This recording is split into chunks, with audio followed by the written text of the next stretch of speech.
Hello everyone, Mr. G here. Welcome back to the Morrison Formation, where today I'm talking about animal number 4. It's our first sauropod dinosaur, and the most famous long neck. It's the one and only Apatosaurus. Apatosaurus means deceptive lizard, and before you assume anything, no, it did not get that name because of the Brontosaurus incident, which I'll talk about later. I'll talk about how it got its name when I talk about its discovery. Anyway, Apatosaurus was a member of the Diplodocus family, which were a group of sauropods that were famous for their long necks and whip-like tails. Apatosaurus was a herbivore that lived during the late Jurassic in North America. Apatosaurus was discovered in 1877 by famous paleontologist Edward Cope, and was named Apatosaurus later in the same year by his rival, Othniel Charles Marsh.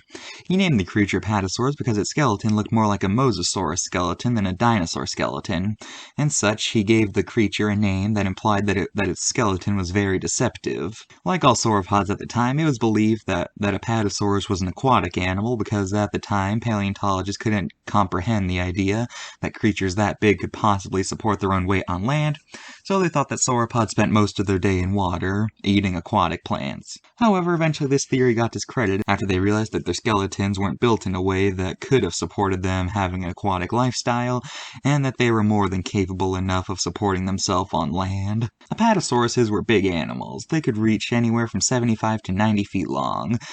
The most notable thing about them is their long neck, which is a key feature of sauropods. Contrary to what most films and TV shows say, these necks are actually incredibly thick in real life, and they may have been used to fight rivals, much like how modern-day giraffes bash their necks against each other during mating season.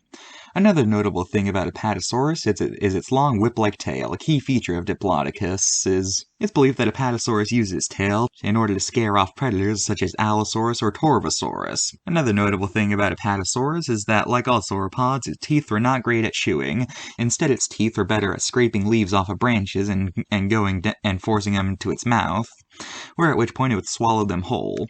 It used to be thought that sauropods used gastroliths, which were stones that creatures swallowed in order to grind up food in their stomach.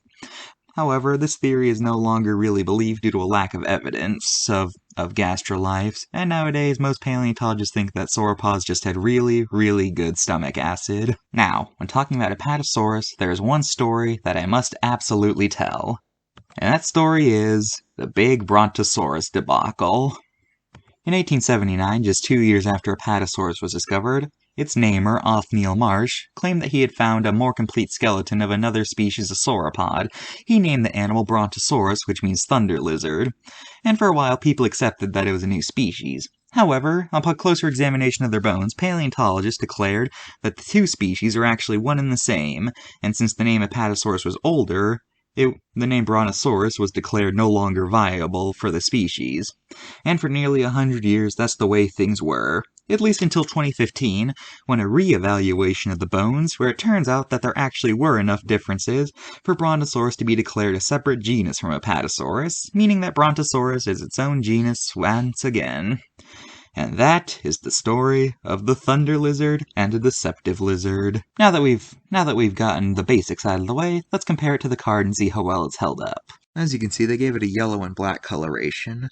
I'm not too sure what to feel about this coloration, since although there's no evidence for it, there's no evidence against it, and I'm always for more creative interpretations of dinosaur colors than just brown or gray. So, it's pretty good.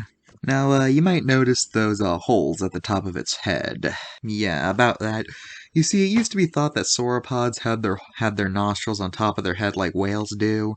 However, eventually it was found out that their nostrils were actually on the tip of their beak like most dinosaurs were. So, that part of the card has not aged well. Also, I think they gave it predator teeth, since those teeth look pretty darn sharp to me. Also, I don't get why they tried to make this animal look scary. It's an Apatosaurus. It was probably one of the most harmless dinosaurs to humans if they ever saw them. And seriously, what is with the evil eye it's giving? It looks like it's about to commit a massacre. Overall, I give this one an 8 out of 10 on account of the head nostrils. Everything else is pretty good. It does have a thick neck. Its tail seems a bit too thick, but we don't know how thick they would be. So, it's not too bad. So yeah, this one's aged pretty good. Now time for Apatosaurus' appearances in pop culture. Apatosaurus is the most reoccurring sauropod in all of media. As such, this is one of those dinosaurs where I'm only going to show a select few appearances. In the Jurassic Park franchise, Apatosaurus appeared in the original novel, but it was replaced by Brachiosaurus in the film, presumably because bigger is better when it comes to special effects. It didn't appear in the film series until 2015's Jurassic World, where they're mostly background dinosaurs, but at one point the main characters come across an injured Apatosaurus on the brink of death in order to show off just how dangerous the Indominus Rex is. They've also appeared in several supplementary material, like the Game Boy Advance game Park Builder, the phone game Jurassic World the Game, and the business simulator Jurassic World Evolution. Although, weirdly, in the phone Jurassic Park Builder, instead of Apatosaurus, it's Brontosaurus, even though this game came out a bit before Brontosaurus was declared its own separate genus again, so yeah, I don't get it either. Although it didn't appear in the main show, Apatosaurus appears in the Walking with Dinosaur special, Ballad of Big Al. A group of Apatosaurus appear in the Rite of Spring segment of Fantasia, where they're seen eating seaweed, since this movie was made during the time when it was thought sauropods were aquatic. The main character of the Land Before franchise is a young Apatosaurus named Littlefoot. Weirdly enough, he seems to have a boxy head like a Camarasaurus, even though sources always call him an Apatosaurus, so I don't know what's up with his head. The main character of the Pixar movie The Good Dinosaur is a young Apatosaurus named Arlo. That's all I have to say about him, since he legitimately looks like a rubber toy. Yeah, I do not like The Good Dinosaur. Don't ask me about it. I don't want to talk about it. Goodbye. Apatosaurus has appeared on Dinosaur Train. I mostly brought this up because I like the coloration they gave it. Apatosaurus is an adoptable animal in the 2001 PC game Zoo Tycoon, although sadly it did not return for the sequel. And the last thing I want to talk about is Brontosaurus' appearance in Ark Survival Evolved. The reason I'm talking about this one is because this game actually came out when Brontosaurus was still considered to be the same thing as Apatosaurus, and in the dossier it even mentions that this actually could be an Apatosaurus, but they want to call it Brontosaurus just because. I just wanted to get this one out of the way so that no one would ask about it. That's all for now. I'll see you next time when we go back to the sea to talk about some scary underwater scorpions. Bye!